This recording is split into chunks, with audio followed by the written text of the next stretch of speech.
கிறிஸ்துவுக்குள் பிரியமானவர்களே, வசன தீபம் என்கிற நிகழ்ச்சியின் மூலமாக நாம் தியானிக்கப் போகிற வேத வசனத்தை வாசிப்போம். யாக்கோபு 1:12 சோதனையை சகிக்கிற மனுஷன் பாக்கியவான், அவன் உத்தமன் என்று விளங்கின பின்பு கர்த்தர் தம்மிடத்தில் அன்பு கூறுகிறவர்களுக்கு வாக்குத்தத்தம் பண்ணின ஜீவ கிரீடத்தை பெறுவான். நம்முடைய வாழ்க்கையில் எந்த விதத்தினாலும் சோதனைகள் கடந்து வரும்போது, அனுமதிக்கப்படும் போது அதை சகித்து கொள்ள வேண்டும் என்று கர்த்தர் சொல்லுகிறார். அப்போ சகித்து கொள்ள வேண்டும் என்றால் டைம் போயிட்டே இருக்கும்.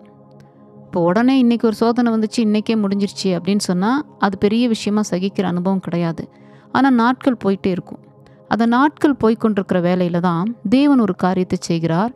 அவன் உத்தமன் என்று விளங்கின பின்பு நாம் அந்த நாட்களின் மத்தியில், சோதனையை சகித்து கொண்டிருக்கிற அந்த நாட்களின் மத்தியில் உத்தமன் என்று விளங்கும்படியாக தேவன் எதிர்பார்க்கிறார். அப்படின்னா என்ன? உத்தமன் என்று எப்படி விளங்குறது அப்படின்னு பார்த்தீங்கன்னா, நமக்கு சோதனைகள் கடந்து வரும்போது, நம்மளுடைய வாழ்க்கையில் பலவிதமான சோதனைகளின் வழியாக நாம் கடந்து வரும்போது, அது வனாந்தரமாக இருக்கலாம், மற்ற சில காரியங்களாக இருக்கலாம், வியாதிகளாக இருக்கலாம், வேறு குடும்ப பிரச்சனைகளாக இருக்கலாம். ஏதாவது ஒரு விதத்தில் சோதனைக்குள்ளார நம்ம சிக்கிட்டோம்.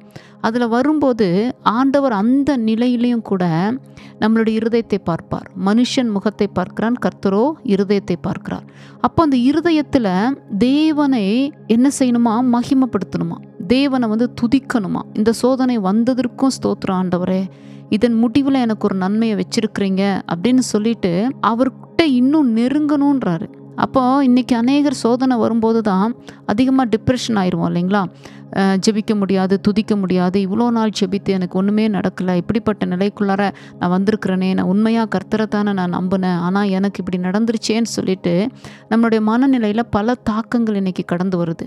ஆனால் தேவன் எதற்கு அந்த நாட்களை நமக்கு அனுமதிக்கிறார்? இவ்வளோ நாள் ஜெபிக்கிறோமே, ஒரு பதிலுமே கிடைக்கலையே, இதுக்கு என்ன காரணம், இந்த சோதனை என்னால் சகிக்க முடியலையே நம்ம நினைக்கிறோம். ஆனால் ஆண்டவர் அந்த நேரத்தில் நம்மளுடைய இருதயத்தை பார்த்து நாம் உத்தமனாக இருக்கும்படி விரும்புகிறார். ஏன்னா உத்தமன் என்று விளங்கின பின்புதான் அவர் பாருங்க, தம்மிடத்தில் அன்பு கூறுகிறவர்களுக்கு வாக்குத்தத்தம் பண்ணின ஜீவ கிரீடத்தை பெறுவான் என்று அவர் சொல்லுகிறார். அப்போ உத்தமன் என்று விளங்கணும். அதே நேரத்தில் அந்த சூழ்நிலைகளுக்கு மத்தியில், அந்த சோதனைகளுக்கு மத்தியில், உபத்திரவங்களுக்கு மத்தியில் நம்ம தேவனிடத்தில் அன்பு கூற வேண்டும். புரியுதுங்களா? அப்போ தேவனிடத்தில் அந்த அன்பு கூறுகிற அனுபவம் அந்த சோதனை நேரத்தில் அவர் எதிர்பார்க்குறாரு. ரொம்ப கடினமான பாதத்தான நினச்சி பாருங்கள். நம்ம சந்தோஷமாக இருக்கும்போது நல்லா ஆண்டவரை துதிப்போம், எல்லாமே செய்வோம், அவருக்கு நன்றி செலுத்துவோம், சந்தோஷமாக தேவ சமூகத்தில் காத்திருப்போம். ஆனால் ஒரு சோதனையின் பாதையில் இருக்கும்போது இந்த சோதனையிலிருந்து நீங்க வேண்டும் என்று சொல்லி ஒரு எண்ணத்தில் தான் நம்ம தேவ சமூகத்தில் இருப்போமே ஒழிய, அவர் அப்படியே சந்தோஷமாக துதிக்கிறது, சந்தோஷமாக அவரை மகிமைப்படுத்துறது கொஞ்சம் தடுமாற்றமாக தான் இருக்கும். ஆனால் ஆண்டவர் என்ன சொல்கிறாரு? இந்த வறட்சியான சூழ்நிலையில், வனாந்தரத்தின் பாதையில் நீ என்ன செய்யணும்? என்கிட்ட மகிழ்ச்சியாக இருக்கணும், நீ உத்தமன் என்று பெயர் வாங்கணும், என்கிட்ட அதிகமாக அன்பு கூறணும், என்னை அதிகமாக நேசிக்கணும். அந்த நேசத்தின் முடிவில் தான் நான் உனக்கு ஜீவ கிரீடத்தை வைத்திருக்கிறேன் என்று சொல்லி கர்த்தர் சொல்லுகிறார். புரியுதுங்களா? அப்போ இந்த உலகத்தில் நம்ம இருக்கும்போதே இப்படியெல்லாம் ப்ராக்டிஸ் பண்ணும்போது தான் நமக்கு ஏற்ற வேலையில் அந்த வருகிற நாட்களில் தேவன் நமக்கு அந்த ஜீவ கிரீடத்தை கொடுக்க வல்லவராக இருக்கிறார். இன்றைக்கி அநேகர் சோதனைனா நம்ம சோர்ந்து போயிடுறோம் இல்லைங்களா? அநேகர் அதை சோதனைனாலே பயப்படுறாங்க. சோதனை பல விதத்தில் வரும். இந்த வேதத்தில் பார்க்கும்போது ஆபிரகாமை ஆண்டவர் என்ன செய்தார்? அவரே சோதிக்கிறாரு. அவர் சோதித்த உடனே ஆபிரகாம் என்ன செய்கிறாரு? அதுக்கு கீழ்ப்படுகிறாரு. 3 நாள் பிரயாணப்பட்டு தன்னுடைய ஒரே மகனை அவர் கூட்டிகிட்டு வராரு. அந்த பலி செலுத்தும்படியாக மோரியா மலைக்கு கூட்டிகிட்டு வராரு.